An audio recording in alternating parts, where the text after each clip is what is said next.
पिछले कई सालों में एप्पल ने डोमिनेट किया है टॉप ऑफ द फॉर्च्यून 500 में। अब चाहे वो पहली कंपनी हो ना हो जिसने $1 ट्रिलियन की वैल्यूएशन को क्रॉस किया था, या फिर पहली कंपनी हो ना हो जिसने $3 ट्रिलियन की वैल्यूएशन को हासिल किया हो। और ज़्यादातर जो सक्सेस है वो स्टीव जॉब्स को क्रेडिट की जाती है, और ये सेंस भी बनाता है क्योंकि वही एक ऐसे विजनरी थे जिन्होंने एप्पल को सबसे ज़्यादा आइकॉनिक आइडियाज़ और एट्रीब्यूट्स दिए थे। और इसी चीज़ के साथ ही टिम कुक अभी एप्पल के CEO हैं, 10 साल से भी ज़्यादा हो चुका है उनको, और इस टाइम पीरियड के दौरान उन्होंने बेस्ट एग्जीक्यूशन करा और सबसे कम ड्रामा किया है किसी भी सिलिकॉन वैली एग्जीक्यूटिव के मुकाबले। अब चाहे वो एप्पल को सर्विसेज में लाना हो या फिर लीडिंग करना हो नए प्रोडक्ट लॉन्चेस में, जैसे कि एप्पल वॉच में, एयरपॉड्स में और M1 चिप में, और साथ ही साथ एप्पल कार और एप्पल ग्लासेस भी। और इसमें तो कोई भी शक नहीं है कि एप्पल वो नहीं होता जो कि आज है बिना टिम कुक के। और ऐसा लगता है कि टिम कुक की जर्नी टू द टॉप है वो एक एंड में आ रही है, और रूमर सजेस्ट करता है कि कुक एक सक्सेशन प्लान लेने वाले हैं और वो रिटायर होने वाले जब एक मेजर प्रोडक्ट कैटेगरी को लॉन्च करेंगे। और इस चीज़ को कंसिडर करते हुए मुझे लगा कि एक ग्रेट समय होने वाला है वापस देखना किस तरह से कुक का पास था और एनालाइज करना किस तरह से वो एप्पल के CEO बने। अगर थोड़ा पीछे जाए तो टिम की कहानी 1 नवंबर 1960 को एक एलबामा के छोटे से टाउन मोबाइल में लेके जाती है। वो दो ब्रदर्स के साथ ग्रो अप हुए, जिसमें से एक थे गेराल्ड और माइकल। एक एवरेज अमेरिकन हाउस होल्ड में रहते थे वो। टिम के पिता डोनाल्ड एक शिपयार्ड में काम करते थे, वहीं पे उनकी माँ गेराल्डीन फार्मेसी में काम करती थी। ऐसा लगता था कि उनके पेरेंट्स स्ट्रॉन्ग क्रिश्चियंस थे, और टिम को भी बैप्टाइज कर दिया गया बचपन में ही। एनीवेज, आगे जाके टिम ने रॉबर्ट डेल हाई स्कूल को अटेंड किया, वहीं पे वो स्टार स्टूडेंट बन गए काफ़ी जल्दी, और उन्होंने रैंक 2 में ग्रेजुएशन करी क्लास में, और वो एक लोकल स्टेट कॉलेज जिसका नाम था ऑबर्न यूनिवर्सिटी में एनरोल हो चुके थे। हालांकि टिम हमेशा काम करना चाहते थे कंप्यूटर कंपनी में। ऐसा नहीं लगता था कि वो प्रोग्रामर या फिर टेक पर्सन बनना चाहते थे, ऐसा लगता था कि वो हमेशा ज़्यादातर इंटरेस्टेड थे ऑपरेशन साइड ऑफ कंपनीज में। और अप्रोप्रिएटली उन्होंने मेजर करी इंडस्ट्रियल इंजीनियरिंग में। ग्रेजुएशन के बाद उनकी पहली जॉब लगी IBM में, जहाँ पे उन्होंने काम किया सप्लाई चेन में। हालांकि जब वो IBM में काम कर रहे थे, टिम ने एक MBA भी सिक्योर कर लिया ड्यूक यूनिवर्सिटी में 1988 में। इसकी वजह से वो कॉर्पोरेट लेडर में और ऊपर चढ़ते गए,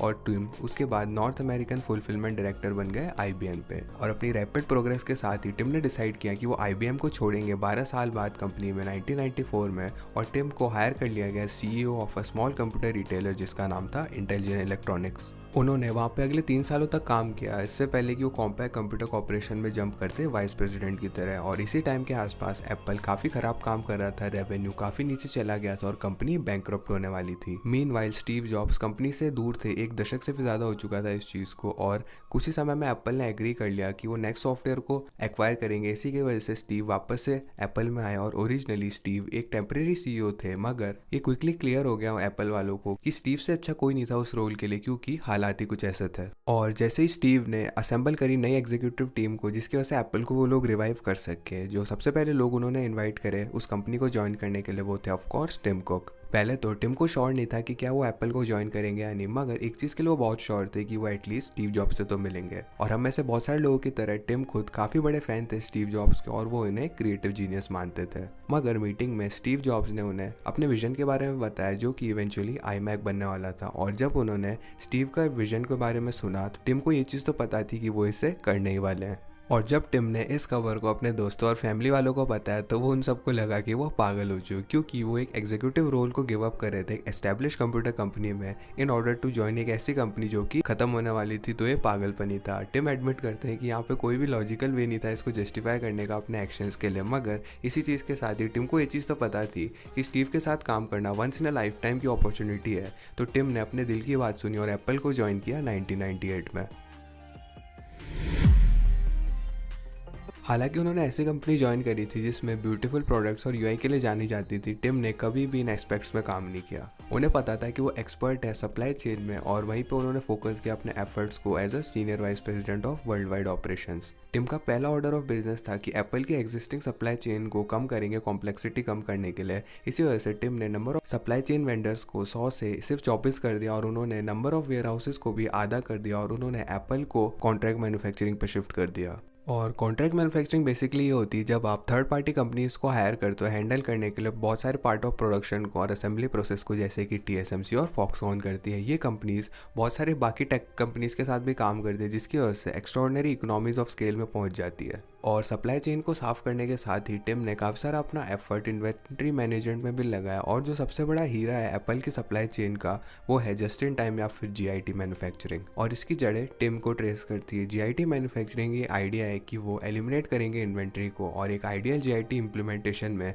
स्टोर जो है वो उनके पास कोई भी इन्वेंट्री नहीं होती। और इसका ये मतलब नहीं है कि आप स्टोर में जाके एक प्रोडक्ट को खरीद नहीं सकते। अगर आप स्टोर में जाओगे जो प्रोडक्ट है आइडियली कुछ ही सेकंड पहले आएगा जिससे पहले कि आप वो खरीद सको। ऑब्वियसली ये इतना रियलिस्टिक नहीं है, मगर टिम इस चीज़ को लेवरेज कर चुके थे जीआईटी को एप्पल की इन्वेंट्री को वीक से लेस देन 5 डेज में करके। और ये एक बिग डील लग सकता है, मगर अगर आपने कभी भी बिजनेस चलाया हो स्पेशली स्मॉल बिजनेस तो आपको पता होगा कि स्टोर करना और मैनेज करना इन्वेंट्री को काफ़ी ज़्यादा खर्चे वाला काम है। अब आईफोन का एग्जाम्पल ले लेते हैं। एप्पल ने सेल्स यूनिट नंबर जो है आईफोन की सालों पहले निकालनी बंद कर दी थी, मगर अगर अज्यूम कर लेते हैं 100 मिलियन यूनिट्स आती हैं हर साल, और हम ये अज्यूम करें कि हर एक आईफोन की कॉस्ट एप्पल को $500 पड़ती है अपने एंड से। अगर एप्पल को 5 हफ्ते की इन्वेंट्री स्टोर करनी है तो उन्हें $5 बिलियन लगाने पड़ेंगे इन्वेंट्री में, और अगर उन्हें 5 दिन की इन्वेंट्री स्टोर करनी है तो उन्हें सिर्फ 685 मिलियन लगाने पड़ेंगे इन्वेंट्री में। और हालांकि आजकल इतना ज़्यादा मैटर नहीं करता क्योंकि बहुत सारा कैश है उनके पास, मगर 2000 की शुरुआत में ये क्रूशल थी कटिंग कॉस्ट करने के लिए। और कॉन्ट्रैक्ट और जीआईटी मैन्युफैक्चरिंग की मदद से जिसने कॉस्ट को कम कर दिया iMac और iPod की, जिसकी वजह से रेवेन्यू बढ़ा, एप्पल वापस से प्रॉफिटेबिलिटी गेन कर चुका था,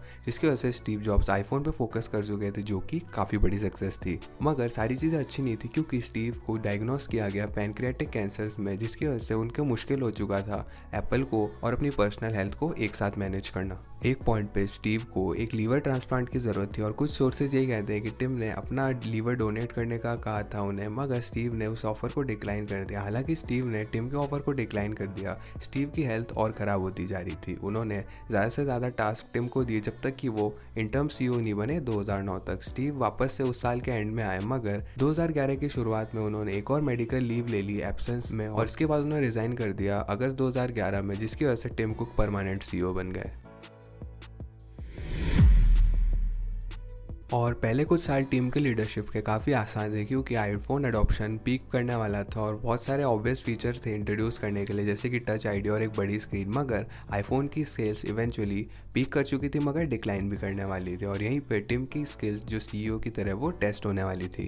टिम ने इस डिक्लाइन को एड्रेस किया 2 फोल्ड सोल्यूशन के साथ। उसमें पहला तो था कि एप्पल को एक लाइफस्टाइल कंपनी बनाना चाहते थे। हालांकि एप्पल के प्रोडक्ट्स को हमेशा ही लोग एक्सपेंसिव समझते थे। ये तब तक नहीं था कि पिछले कुछ सालों में आईफोन्स को एक रेपुटेशन मिली कि वो ओवर प्राइस्ड हो चुके हैं। अब यहाँ पे आप लोग मुझे गलत मत समझना, लोगों ने प्राइस ऑफ द आईफोन को जब से वो लॉन्च हुआ तब से क्रिटिसाइज किया था, मगर जो प्राइस आर्गूमेंट है वो सब्सटेंशियली शिफ्ट कर चुका है। इनिशियली जो आर्गूमेंट था वो डिवाइस के बारे में नहीं होता था कि वो ओवर प्राइस्ड है, और ज़्यादातर ये होता था कि बहुत ज़्यादा एक्सपेंसिव है आम इंसान का खरीदने के लिए। मगर जो आज आर्गूमेंट है वो इस चीज़ में शिफ्ट हो चुका है कि डिवाइस बहुत ज़्यादा ओवर प्राइस हो चुका है। मगर आयरॉनिकली जो एंट्री लेवल आईफोन्स हैं वो एक्चुअली सस्ते हैं पहले से काफ़ी ज़्यादा, और एप्पल साथ ही साथ पुरानी जनरेशन को काफ़ी लंबे समय तक रखता है। और जो आईफोन ऐसी है वो $429 में स्टार्ट होता है, जो कि सस्ता है ओरिजिनल आईफोन से भी। और मुझे ये लगता है कि ये सारी टिम की स्ट्रेटेजी का एक पार्ट है जिसमें वो एप्पल की एक्सक्लूसिव इमेज को मेंटेन कर सकते हैं।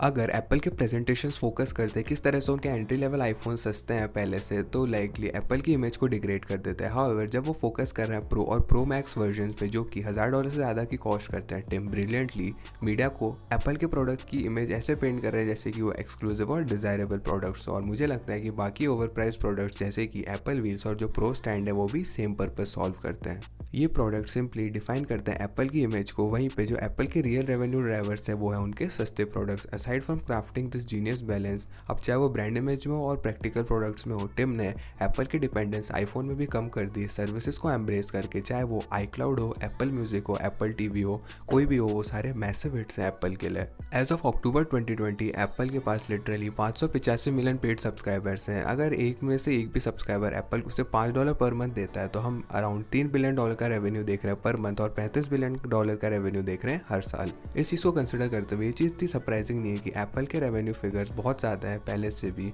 इवन दो आईफोन की सेल्स पीक्स कर चुकी है 7 साल पहले ही। और असाइड फ्रॉम ये जो सर्विसेज है एप्पल को ग्रेट सोर्स ऑफ रेवेन्यू दे रही है, ये जो सर्विसेज है एप्पल के इकोसिस्टम को भी मजबूत कर रही है, जिसकी वजह से और ज़्यादा मुश्किल हो जाता है यूजर्स के लिए एप्पल को छोड़ के जाना। और मुझे लगता है कि यही फैक्टर्स है जो कि टिम की लेगेसी बनाएंगे एप्पल में। उन्होंने एप्पल की ब्रांड इमेज को डिफाइन किया और साथ ही साथ अपने डिपेंडेंस को कम किया आईफोन की सेल्स में, और साथ ही साथ एप्पल का इकोसिस्टम भी बनाया।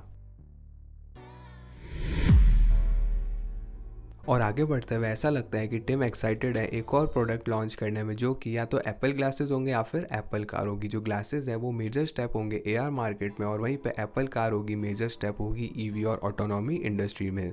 कोई भी प्रोडक्ट हो वो ग्रेट स्टैंड ऑफ करेगा प्रोडक्ट के लिए टिम को, और वो जो फाइनल प्रोडक्ट होगा अगर वो कार होती है तो टिम को काफ़ी ज़्यादा समय तक रहना पड़ेगा। आफ्टर ऑल जो स्केल करना है ईवी प्रोडक्शन को कोई भी आसान चीज़ नहीं है। और क्योंकि टिम ने पब्लिकली अनाउंस किया है कि वो आने वाले 10 सालों में सीईओ नहीं रहेंगे, तो मुझे बिलीव है कि एट लास्ट जो प्रोडक्ट होने वाला है वो एआर ग्लासेस होने वाले हैं, क्योंकि एक ईवी व्हीकल को लॉन्च करना एक बहुत लंबी कमिटमेंट होती है। और साथ ही साथ जो एआर ग्लासेस हैं वो बहुत ज़्यादा अलाइंड है एप्पल के बाकी प्रोडक्ट के साथ, और एक जो कार है completely out of left field है। और क्योंकि एप्पल को कोई भी प्रायर एक्सपीरियंस नहीं है इवन कार बनाने में भी, तो वो पहले से एक्सपीरियंस कर चुके हैं काफ़ी सारे डिलेज और हर्डल्स को इसी रास्ते में। और मुझे सरप्राइज नहीं होगा ये सुन के कि अगर ये प्रोजेक्ट जो है उसको स्क्रैप कर देगा एप्पल। तो ज़्यादातर जो लाइकली सिनेरियो वो ये है कि हम एप्पल ग्लासेस देखेंगे 2025 या 2026 में, और उसके बाद टिम कुक रिज़ाइन कर देंगे इस दशक के आखिर तक। और इन टर्म्स ऑफ सक्सेसर जो फ़ैन फेवरेट है वो लगता है कि क्रेग फेडरिगी है, जो कि सरप्राइजिंग नहीं है क्योंकि उनका करिश्मा और स्टेज प्रेजेंस काफ़ी अच्छी है। मगर एक्सपर्ट्स फील करते हैं कि क्रेग बेटर सूट करते हैं लीड करने में सॉफ्टवेयर डेवलपमेंट को